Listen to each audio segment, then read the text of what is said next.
Car vastu living में आप सभी दर्शकों का बहुत बहुत स्वागत। मैं हूं विकास टांगिया। दर्शकों, एक नया एपिसोड और नया विषय लिए हम हाजिर हैं हमारी वास्तु और फंक्शुई कंसल्टेंट पल्लवी छिल्लाबड़ा जी के साथ। आपने कई बार उन्हें कहते हुए सुना होगा, अलग अलग टेलीविजन चैनल्स पर भी, और उनके प्रोमोस को आपने देखा होगा सोशल मीडिया पर भी। तो अक्सर पल्लवी जी तवज्जो देती हैं, कहती हैं कि एक राह और सही दिशा जो जिंदगी बदल दे। अब देखिए, ये तो हम सब समझ ही गए हैं हमारे कार्यक्रम के माध्यम से कि दिशाओं का वास्तु में बहुत गहरा प्रभाव होता है। लेकिन दिशाओं के साथ-साथ प्रोडक्ट्स भी अपनी महत्वपूर्ण भूमिका निभा जाते हैं। कैसे? ये आज हम पल्लवी जी से समझेंगे। हम उनसे चर्चा करेंगे प्रोडक्ट, रेमेडी एंड वास्तु विषय पर। आइए उनका स्वागत करते हैं। पल्लवी जी, वास्तु लिविंग में आपका स्वागत है। शुक्रिया। कई बार सुना है कि आप दिशाओं के ऊपर जोर देते हैं और उससे बहुत से लोगों को लाभ हुआ है, और बिना किसी तोड़-फोड़ के जो है, जब दिशाओं से लाभ होने लगे तो विश्वास और जागृत हो जाता है। लेकिन साथ ही साथ मैंने ये भी देखा है, जब आप टिप ऑफ द वीक बता रही होती हैं तो उसमें कुछ प्रोडक्ट्स रेमेडी के बारे में बताई जाती हैं। और जी। बहुत लोग ये जानना चाहते हैं कि भी प्रोडक्ट रेमेडी का कहाँ-कहाँ प्रयोग हो सकता है। इसी को हमने सोचा एक विषय बना लेते हैं और आपसे बातचीत करते हैं। आज हम आपसे जानना चाहेंगे प्रोडक्ट रेमेडी एंड वास्तु विषय पर क्या कहेंगे? बहुत अच्छा विषय है आज का, क्योंकि हम वास्तुशास्त्र के बारे में बहुत सारी बातें सुनते हैं, बहुत सारी चीजें पढ़ते हैं। लेकिन आज का प्रोग्राम आपका खास करके रेमेडी के बारे में है, जो दोनों तरह के क्लाइंट को काफी हेल्पफुल हो सकता है। कुछ ऐसे लोग जिनके दिमाग में ये होता है कि हमारे घर में इतने सारे मिसिंग वास्तु दोष है, लेकिन रेमेडी हमें हेल्प कैसे कर सकती है। या कुछ ऐसे लोग जो ऑलरेडी रेमेडी इंस्टॉल कर चुके हैं और वो अभी रिजल्ट के लिए इंतजार कर रहे हैं, और उनके दिमाग में कई बार दुविधा है कि हमको कितनी जल्दी रिजल्ट मिलेगा, इस चीजों से फायदा होगा कि नहीं होगा। तो ये तमाम तरह की चीजों के लिए सबसे पहले आपको रेमेडी के बारे में समझना पड़ेगा। रेमेडी किस तरह की होती है, इसका मटेरियल कितना इंपॉर्टेंट होता है, उसकी ड्यूरेबिलिटी कितनी होती है, रेमेडी के अपने खुद के इंस्टॉलेशन के दौरान क्या रूल्स एंड रेगुलेशन होते हैं, और वास्तुशास्त्र के अंदर जो रेमेडियल माध्यम है वो किस तरह से काम करता है।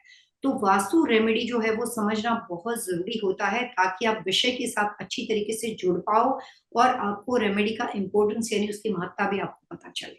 पल्लवी जी, गाइड कीजिए हमारे को कि प्रोडक्ट रेमेडी कहाँ-कहाँ प्रयोग में लाई जाती है? जैसे जब हम रेमेडी के बारे में बात करते हैं, तो आपने अपनी लाइफ में देखा होगा कि हर तरह के अलग अलग तरह के जो विषय होते हैं, उस सब्जेक्ट से रिलेटेड अपने आप में एक रेमेडी होती है। अगर हम मेडिकल साइंस के बारे में बात करते हैं, तो मेडिसिन जो होती है वो उसकी रेमेडी होती है, सर्जरी उसकी रेमेडी होती है, कुछ ऑन द काउंटर होती है, कुछ प्रिस्क्राइब रेमेडी होती है। अगर हम लॉ के बारे में बात करते हैं, तो वहां पे भी एज अ लॉ के जो अलग अलग तरह के रूल्स एंड रेगुलेशन होते हैं, उसके हिसाब से भी उसकी रेमेडी होती है, जो आपकी केस को हेल्प करती है, जो आपको बचाने में आपकी हेल्प करती है। तो हर तरह के विषय में अलग अलग तरह की रेमेडी होती है।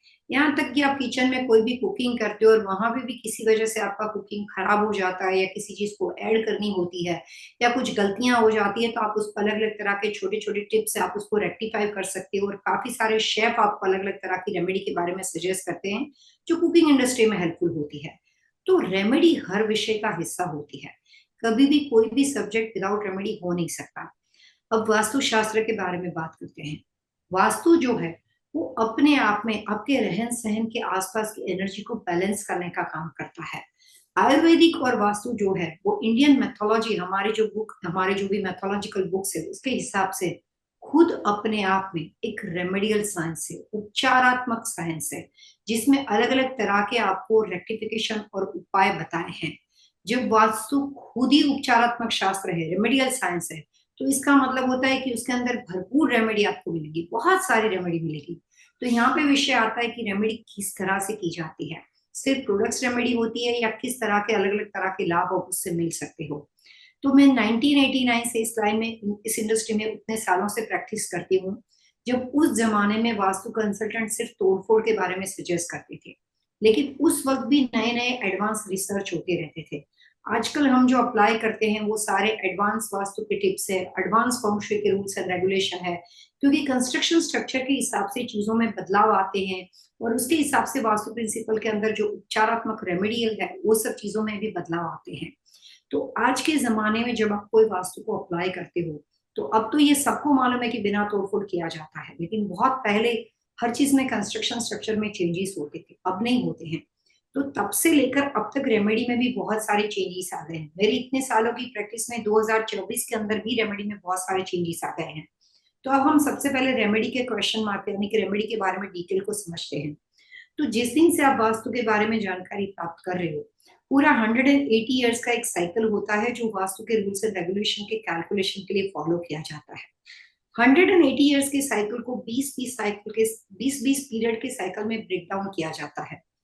कोई भी रेमेडी होती है जो एक बार शुरू होती है, वो वहां के कैलकुलेशन के हिसाब से, वास्तु शास्त्र के आने वाले जो भी एवरी ईयर के जो पीरियड चार्ट के कैलकुलेशन के हिसाब से जो चेंजेस आते हैं, उसके 20 साल तक वो रेमेडी काम करती है।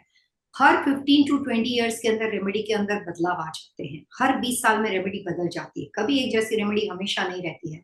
तो आप सोचिए कि 1989 से लेकर आज के दिनों तक कितनी बार रेमेडी में चेंजेस आए हैं। 2023 का वास्तु जिस दिन खत्म हुआ, उससे पहले के 20 साल तक वो रेमेडी जो चल रही थी, वो 2024 से उसके अंदर चेंजेस आ गए। तो रेमेडी 3-4 तरह से होती है। सबसे पहले होती है लैंडस्केपिंग के माध्यम से। दूसरी रेमेडी वास्तुशास्त्र में जिसका उपाय जो उपयोग में ली जाती है, वो है कलर थेरेपी, कलर के माध्यम से। कई बार हम मिरर का प्रयोग करते हैं, कई बार अलग अलग तरह के कलर्स के लिए फर्नीचर के कलर्स हो सकते हैं, वॉल पेंट हो सकते हैं, आर्टिफिशियल डेकोरेशन के लिए जो आप अपना सामान रखते हो, छोटे छोटे डेकोरेशन के लिए जो चीज का प्रयोग करते हो, उसके कलर क्या होने चाहिए, उसके माध्यम से की जाती है। सबसे स्ट्रॉन्ग और पावरफुल रेमेडी होती है एलिमेंट के बारे में। जिस दिशा के घर में आप रहते हो, जिस बिजनेस लोकेशन पे आप जाते हो, तो आपकी प्रॉपर्टी को रिव्यू करने के बाद, आपकी प्रॉपर्टी को एनालिसिस करने के बाद, ये देखा जाता है कि ईच कॉर्नर में दिशाओं के हिसाब से किस तरह की पोजीशन वहां पे बनी हुई है। कहाँ पे किचन है, कहाँ पे बाथरूम है, कहाँ पे मास्टर बेडरूम है, कहाँ पे बच्चों के कमरे बने हैं, कहाँ पे आपके ऑफिस में एमडी का मतलब आपका जो कंपनी सीईओ उसका ऑफिस कहाँ पे बना हुआ है। अगर कोई मैन्युफैक्चरिंग यूनिट है तो उनकी जो मशीनरी लगी हुई है वो किस तरह से रखी हुई है। तो जो भी रख रखाव आपने बनाया हुआ है उसको एनालिसिस किया जाता है। और वास्तुशास्त्र के नियम के अनुसार कभी कोई प्रॉपर्टी 100% बुरी नहीं होती है। हर प्रॉपर्टी में अच्छा बुरा एक साथ होता है। जो पॉजिटिव है उसको भी वास्तु कंसल्टेंट रेमेडी के माध्यम से बढ़ाने का काम करते हैं, पॉजिटिव एलिमेंट को बढ़ाते हैं। और जो नेगेटिव है उसको रेक्टिफाई करके नेगेटिव एनर्जी को बैलेंस करते हैं। और इस तरह से आपको बहुत ही कम वक्त के अंदर बहुत अच्छा रिजल्ट दिखाई देता है। अब जो पॉजिटिव एलिमेंट को बढ़ाने का काम करता है वो क्लाइंट खुद करता है। जब हम आपको सजेशन देते हैं कि इस कॉर्नर के अंदर इस तरह का डेकोरेशन रखिए, सिर्फ इतने ही एलिमेंट का प्रयोग कीजिए, तो यहाँ पे सबसे पहली रेमेडी आपको समझने की है एलिमेंट की रेमेडी। हर दिशा का अपना एक स्वभाव है, अपना एक नेचर है और अपना एक एलिमेंट है। और उस एलिमेंट को जुड़ती हुई जितनी चीजें मार्केट में आती है, अगर आपको अर्थ एलिमेंट को बढ़ाना है तो आप क्ले और सेरामिक की चीजों का प्रयोग कर सकते हो। अगर आपको वुड एलिमेंट को बढ़ाना है तो आप sandalwood, aroma, gemstone, natural plant, अलग अलग तरह के वुड के बने हुए डेकोरेशन का, वुडन क्राफ्ट की हर चीज आप इस्तेमाल कर सकते हो, चाहे फर्नीचर के माध्यम से हो, चाहे डेकोरेशन के माध्यम से हो। अगर आपको कहीं पे भी मेटल एलिमेंट को बढ़ाना है तो आप कोई भी मेटल के डेकोरेशन का प्रयोग कर सकते हो। अगर आपको दो एलिमेंट को साथ में बढ़ाना है, वाटर एलिमेंट भी हो सकता है, वुड भी एलिमेंट हो सकता है, तो वो दोनों एलिमेंट से रिलेटेड जो भी डेकोरेशन मार्केट में मिलते हैं वो 50-50 करके जिस तरह का वास्तु दोष हो उसके हिसाब से कस्टमर क्लाइंट को सजेस्ट किया जाता है।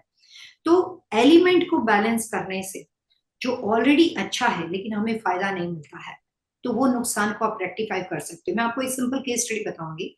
मेरे क्लाइंट थे, उनकी बिटिया जो थी वो हमेशा बीमार रहती थी और बहुत अच्छी थी, बहुत ही स्मार्ट थी, लेकिन हमेशा उसका जो प्रोग्रेस थे वो 2 कदम पीछे रहता था। तो उनका फोन आया, कंसल्टेशन किया गया। मैंने देखा कि बेटी सोती है नॉर्थ वेस्ट में। ये मैं आपको केस स्टडी शेयर करी।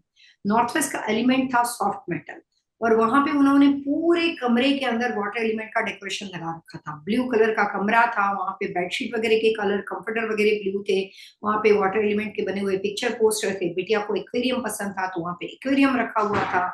जितना हो सके उतने वाटर एलिमेंट का डेकोरेशन रखा था। बच्ची को वाटर एलिमेंट बहुत ज्यादा पसंद था तो पेरेंट्स ने एक छोटा सा वाटरफॉल दिया था जो उन्होंने अपने सर के पास, हेडबोर्ड के पास रखा था। उसको किसी भी तरह के आवाज के साथ पढ़ने की आदत लगी हुई थी, तो जो उसका स्टडी डेस्क था उसने वहां पे भी वाटरफॉल रखा था। जब वो पढ़ाई करने बैठती वाटरफॉल को स्विच ऑन कर देती, उसको अच्छा लगता था, पानी की आवाज की रिदम उसको अच्छी लगती थी। ऐसा लोगों के स्वभाव में होता है। जब कंसल्टेशन किया गया तो पूरे घर के अंदर उसकी बेटी का जो कमरा था उसको रीडिजाइन किया गया। सारा वाटर एलिमेंट को निकाल दिया गया और वहां पे बहुत ज्यादा अर्थ एलिमेंट को बढ़ा दिया गया और मेटल एलिमेंट को बढ़ा दिया। 90 to 120 डेज में उसके अंदर पॉजिटिव इम्पैक्ट शुरू हो गए और जितनी बेटी के अंदर हमें जो पहले नेगेटिव इफेक्ट दिखती थी, जो स्ट्रेस में रहती थी, डिप्रेस रहती थी, परेशान रहती थी, 90 डेज में उसकी पर्सनालिटी चेंज नहीं हुई, वो 1.5 ईयर के बाद हुई, लेकिन 90 डेज के अंदर उसको कुछ अच्छा लगना शुरू हो गया, उसको एनर्जी फील होनी शुरू हो गई। तो वास्तु शास्त्र की जितनी भी रेमेडी को जब आप अप्लाई करते हो तो वो एनर्जी आपको फील होती है और सबसे स्ट्रॉन्ग और पावरफुल एनर्जी होती है जो एलिमेंट के माध्यम से बदली जाती है। तो जितने भी अलग अलग कमरे होते हैं उसके अंदर वास्तु कंसल्टेंट सबसे पहले उसको एनर्जाइज करते हैं, उसको क्लटर फ्री करते हैं और जिस दिशा का जो कमरा बना हुआ है उसके हिसाब से उस एलिमेंट को बढ़ाते हैं जो एलिमेंट वहां पे कॉम्प्रोमाइज करता है। और दूसरी रेमेडी ये होती है कि अगर मान लेते हैं कि दिशा आपकी कमरे की जो बनी हुई है वो नॉर्थ ईस्ट की है, तो दिशा का एलिमेंट है वाटर एलिमेंट, लेकिन वहां पे आपके घर का किचन है, तो किचन का उपयोग हम खाना बनाने के लिए करते हैं, तो वहां पे फायर होता है, तो दिशा को जो चाहिए वहां पे नहीं है क्योंकि आपका जो उपयोग है उस दिशा का वो गलत दिशा का है। तो दो एलिमेंट वहां पे क्लैश करते हैं, वाटर एलिमेंट को जो होना चाहिए वहां पे है नहीं और किचन को जहां पे नहीं होना चाहिए वहां पे बना हुआ है। तो वो दोनों को बैलेंस करने के लिए एक तीसरा एलिमेंट को वहां पे जो सपोर्टिंग एलिमेंट होता है उसको वहां पे अप्लाई किया जाता है। तो जब वास्तु होता है तो हम किचन तोड़ते नहीं आपका, या नॉर्थ ईस्ट से घर बदलने की सलाह भी नहीं दी जाती, लेकिन वहां पे इतना ज्यादा अर्थ एलिमेंट क्रिएट किया जाता है ताकि दोनों दिशाओं के अंदर वो बैलेंस हो जाए। और यहाँ पे बात आती है प्रोडक्ट्स रेमेडी की। प्रोडक्ट्स रेमेडी वास्तु के अंदर बहुत ज्यादा अच्छा और प्रभावशाली रिजल्ट देते हैं। जिस प्रॉपर्टी के अंदर कंस्ट्रक्शन स्ट्रक्चर में कोई भी तरह का फॉल्ट हो और किसी भी वजह से अगर उसको तोड़ना पॉसिबल ना हो तो वहां पे एलिमेंट को एनर्जाइज किया जाता है, वहां पे प्रोडक्ट्स रेमेडी का प्रयोग किया जाता है। बहुत बार उस दिशा को बदलने के लिए लैंडस्केपिंग का प्रयोग किया जाता है, सिंपल फैंस के माध्यम से, रिटर्निंग वॉल के माध्यम से, जैसे मैंने पहले कहा कि अलग अलग तरह के एलिमेंट के माध्यम से, और काफी ज्यादा प्रोडक्ट्स वास्तु में जिसको सिंबॉलिक रेमेडी बोलते हैं। इसका मतलब होता है कि आपने वहां पे कुछ इस तरह की चीजों को लगाया और वो उस कॉर्नर में जब तक रहती है तब तक उस कॉर्नर को प्योरीफाई, उसको क्लटर फ्री रखती है, वहां पे नेगेटिव एनर्जी को वो एब्सॉर्ब कर लेती है। तो प्रोडक्ट्स रेमेडी जो होती है वो वास्तु में बिना कंस्ट्रक्शन स्ट्रक्चर, बिना किसी तोड़फोड़ अगर चीजों को एनर्जाइज करना हो तो आपको बहुत फायदा करती है। लेकिन यहाँ पे बहुत सारी चीजें मिक्स करके इसका प्रयोग किया जाता है। तो प्रोडक्ट्स रेमेडी का अपना एक पावर है, अपना एक स्वभाव है, जो मैं आपको अलग अलग तरह के उसके मटेरियल, एलिमेंट और डायरेक्शन के हिसाब से सजेस्ट करूंगी, ताकि कभी आप मार्केट में जाते हो आप कंफ्यूज हो जाते हो कि 4000 प्रोडक्ट मार्केट में मिलती है बट हमें ये आइडिया नहीं होता कि हमारे लिए सही क्या है। तो हर चीज गूगल से नहीं हो सकती है, प्रोडक्ट्स रेमेडी इंडिविजुअल व्यक्ति दर व्यक्ति होती है। पल्लवी जी, बहुत अच्छे और विस्तार पूर्वक तरीके से आपने समझाया हमें, उसके लिए बहुत बहुत शुक्रिया। एक छोटा सा ब्रेक लेते हैं, ब्रेक के उस पार आज के विषय पर बातचीत को जारी रखेंगे। दर्शकों, हम बहुत जल्द हाजिर होंगे। पल्लवी जी, वास्तु लिविंग में आपका एक बार फिर से स्वागत है। शुक्रिया। ब्रेक से पहले आपने बहुत अच्छी विस्तार पूर्वक जानकारी दी और आपने कहा कि प्रोडक्ट रेमेडी व्यक्ति दर व्यक्ति, कहाँ पे उसको पोजीशन करना चाहिए, कहाँ उसको रखना चाहिए, किस किस तरह के प्रोडक्ट, उनके मटेरियल क्या होते हैं, इन तमाम चीज़ों को समझना भी बहुत ज़रूरी है। यहाँ से आगे हमें वही गाइड कीजिए। जी, कई बार जब कोई रेमेडी के बारे में बात होती है तो हमें लगता है कि ये रेमेडी जो होती है वो हम अपने हिसाब से ढूंढ सकते हैं, पता कर सकते हैं, बाय कर सकते हैं, लेकिन कंसल्टेंट आपको उसकी इजाजत नहीं देते। उसके पीछे रीजन ये होता है कि अगर हम सिंपल एग्जांपल फेंग शुई के लाफिंग बुद्धा के बारे में बात करते हैं, तो लाफिंग बुद्धा अपने आप में बहुत सारे मटेरियल के बने हुए होते हैं। ऐसी वास्तुशास्त्र के अंदर अगर हम होर्स शू के बारे में बात करते हैं तो उसके अंदर भी मार्केट के अंदर बहुत तरह की चीजें मिलती है।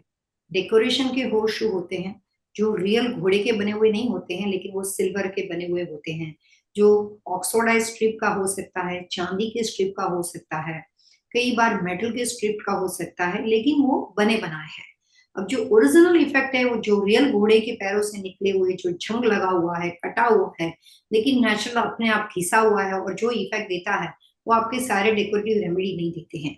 अगर हम होर्स शू के नाम से उसको रिसर्च करेंगे तो हमारे पास बहुत सारे ऑप्शंस मिलते हैं, लेकिन सारे ऑप्शन यूजफुल नहीं होते हैं। ठीक उसी तरीके से विंड चाइम्स के अपने कैलकुलेशन है, लाफिंग बुद्धा के अपने कैलकुलेशन है।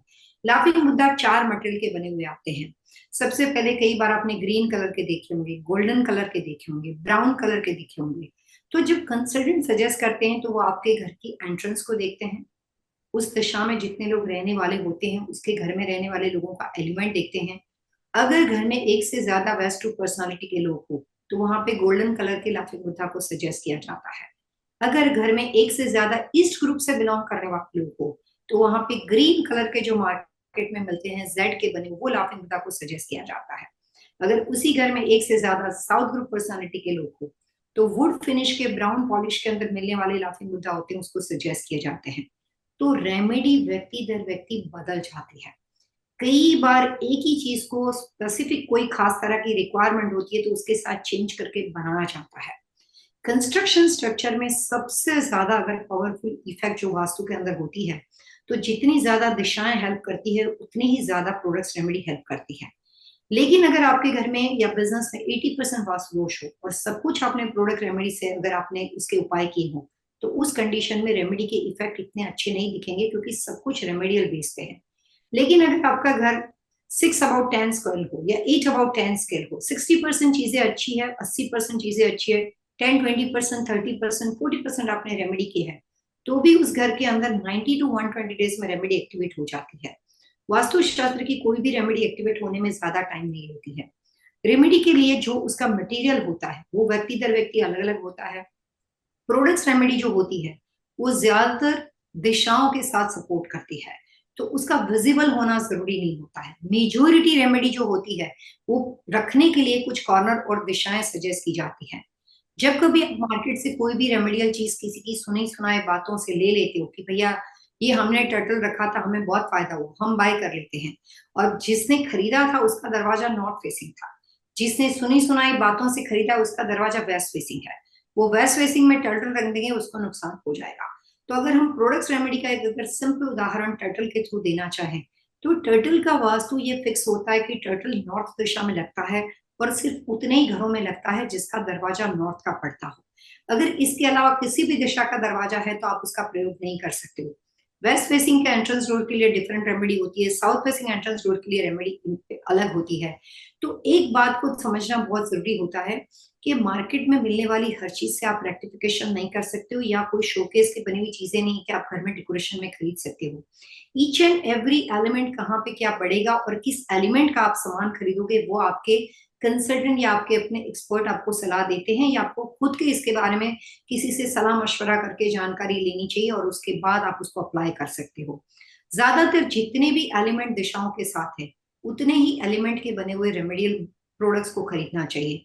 जैसे मैं एग्जांपल देना चाहूंगी कि हम कई बार मेटल के विंड चाइम्स लगाते हैं जो कि वास्तु शास्त्र में बहुत ही अप्लाई किए जाते हैं, फंक्शन में भी अप्लाई किए जाते हैं और वो मेटल एलिमेंट को बढ़ाने का काम करता है। अगर हम वही वुडन चाइम्स को इस्तेमाल करते हैं तो ईस्ट और साउथ ईस्ट के एलिमेंट को बढ़ाने का काम करता है। लेकिन अगर हमें मेटल के विंड चाइम्स बहुत पसंद है और अगर हमने ईस्ट में हैंग कर दिए या किसी और दिशा में उसको लगा दिए और वो उस दिशा को सपोर्ट नहीं करता है तो वहां पे नेगेटिव एनर्जी क्रिएट हो जाती है और दो ऑपोजिट एलिमेंट के क्लैश करने की वजह से डिस्ट्रक्टिव साइकिल क्रिएट हो जाती है और उससे नुकसान होता है। तो वास्तु हिसाब से वास्तु कंसल्टिंग और वास्तु के अपने रिक्वायरमेंट के हिसाब से दिशाओं के एलिमेंट को समझे बिना कोई भी तरह के रेक्टिफिकेशन को नहीं करना चाहिए। और दिशाओं को समझना बहुत ही आसान है। हर दिशा का जो नेचर है north south east west north east south west and north west, तो वास्तु के हिसाब से अगर सब कार्डिनल दिशाओं को इंप्रूव करना हो तो उसको डायगनली किया जाता है। अगर आपके नॉर्थ ईस्ट में वास्तु दोष हो तो नॉर्थ ईस्ट और साउथ वेस्ट में दोनों को साथ में रेक्टिफाई करना पड़ेगा। सिर्फ आप नॉर्थ ईस्ट में जहां पे प्रॉब्लम है उधर कुछ चीज रख दोगे नहीं होने वाला, क्योंकि दिशाएं सब कार्डिनल दिशाएं डायगनली काम करती है। अगर साउथ ईस्ट में प्रॉब्लम है तो आपको साउथ ईस्ट और नॉर्थ वेस्ट को साथ में उसको एनहांस करना पड़ेगा।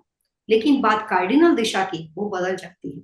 अगर आपके सिर्फ नॉर्थ में कोई वास्तु दोष हो तो सिर्फ आप उतने ही सेक्शन में यानी कि घर का जो कॉर्नर्स होता है नॉर्थ का, first floor second floor basement, तो हर जो ऊपर से नीचे तक घर अगर 3 स्टोरी है यानी कि इंक्लूडिंग बेसमेंट है, सिंगल स्टोरी है तो सिर्फ नॉर्थ को इनहांस करना है, 2 स्टोरी है तो फर्स्ट फ्लोर सेकंड फ्लोर को इनहांस करना है, इंक्लूडिंग बेसमेंट है तो आपको तीनों कॉर्नर को इनहांस करना है। तो आपको जो भी तरह के कार्डिनल दिशा में वास्तु दोष होते हैं तो वो आपको हर each room each floor corner को आपको अप्लाई करना पड़ेगा। यहाँ पे कई बार कंसल्टेंट और क्लाइंट के बीच में कंफ्यूजन ये क्रिएट होता है कि बहुत सारे लोग बिना कंपास को देखे हर कमरे का नॉर्थ देखते हैं। अगर उन्होंने कोई प्रोडक्ट रेमेडी को अप्लाई किया है तो अपने बेडरूम में जाकर खड़े रहकर उधर भी नॉर्थ देख लेंगे, अपने किचन में खड़े रहकर नॉर्थ देखेंगे। तो सबसे इंपॉर्टेंट बात, शायद आप इसको वास्तु की टिप्स कह सकते हो, कि जब कभी प्रोडक्ट्स रेमेडी को अप्लाई किया जाता है तो आपको अपने घर या बिजनेस के सेंटर पार्ट यानी कि ब्रह्म स्थान में खड़े रहकर कंपास से उस प्रॉपर्टी की रियल डायरेक्शन को देखना है, रियल कार्डिनल दिशा को देखना है। अगर आपने कोई नॉर्थ को रेक्टिफाई करने के लिए रेमेडी खरीदी है तो आपको रियल नॉर्थ में ही रखना पड़ेगा। आप हर कमरे के नॉर्थ के अंदर उसको नहीं रख सकते हो। अगर आपके घर का नॉर्थ कॉर्नर कटा हुआ हो तो आपको सबसे पहले एक्सटीरियर में जाके नॉर्थ की रेमेडी करनी है, उस नॉर्थ कॉर्नर को रेमेडी के माध्यम से एक्सटेंड करना है, उसको बढ़ाना है, और फिर जाके फ्लोर प्लान में आपको जाके नॉर्थ की रेमेडी करनी है। कार्डिनल दिशा आपको ईच फ्लोर पे कंपास के थ्रू अप्लाई करनी है, और सब कार्डिनल दिशा को हमेशा आपको डायगनली अप्लाई करना चाहिए। सही तरीके से वास्तु की कोई भी रेमेडी को अप्लाई किया जाता है तो हर तरह की रेमेडी 90 टू 120 डेज में घर को इन्हांस करने में, इंप्रूव करने में, उसको एनर्जाइज करने में आपकी बहुत अच्छी और आसानी से हेल्प करती है।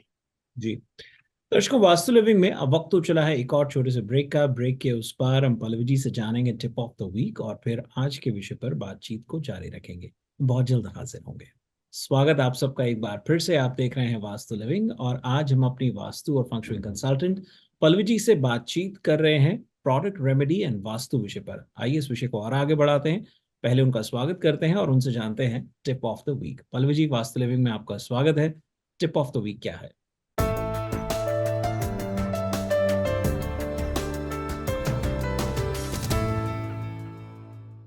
आज हम वास्तु शास्त्र और प्रोडक्ट रेमेडी के बारे में बात करते हैं। रेमेडी वहां पे की जाती है जहां पे नुकसान हो, लेकिन जैसे विटामिन जो होते हैं वो आप अपने आप को अच्छा हेल्थी रखने के लिए बिना किसी नुकसान भी आप अप्लाई करते हो।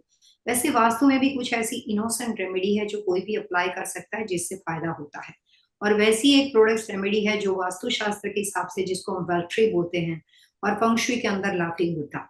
लाफिंग बुद्धा को घर के मेन डोर के सामने दरवाजे के बाहर देखता हुआ रखना चाहिए।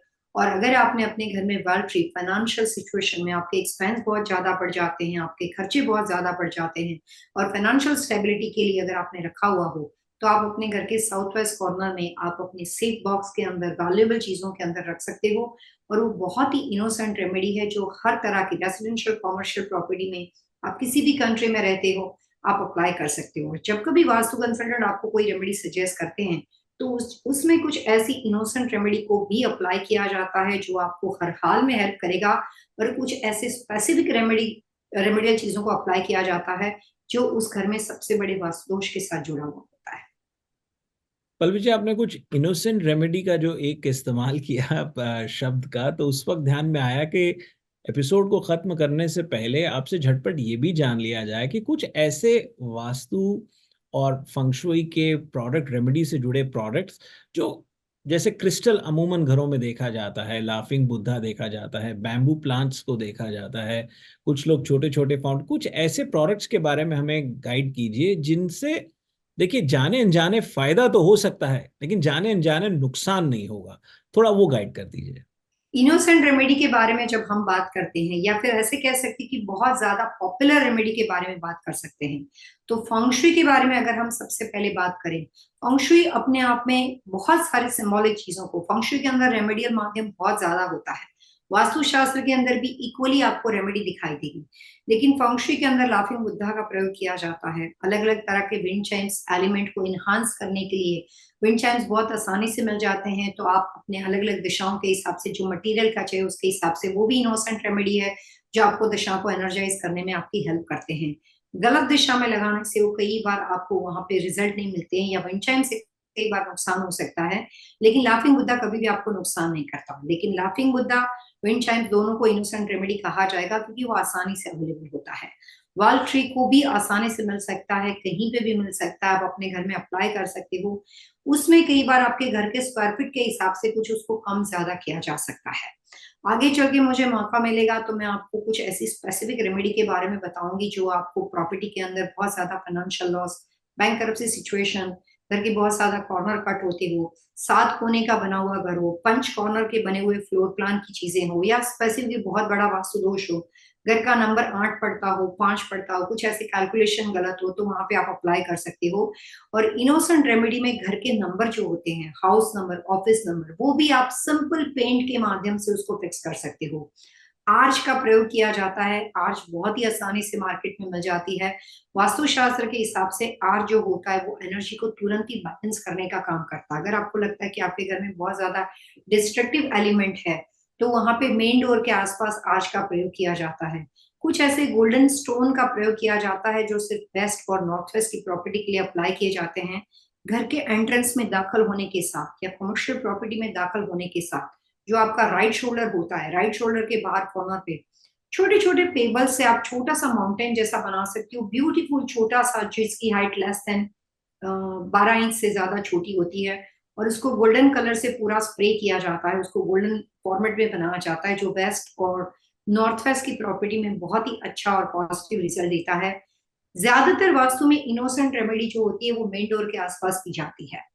बहुत बहुत शुक्रिया पल्लवी जी इस जानकारी के लिए। दर्शकों, वास्तु लिविंग के आज के एपिसोड में इतना ही।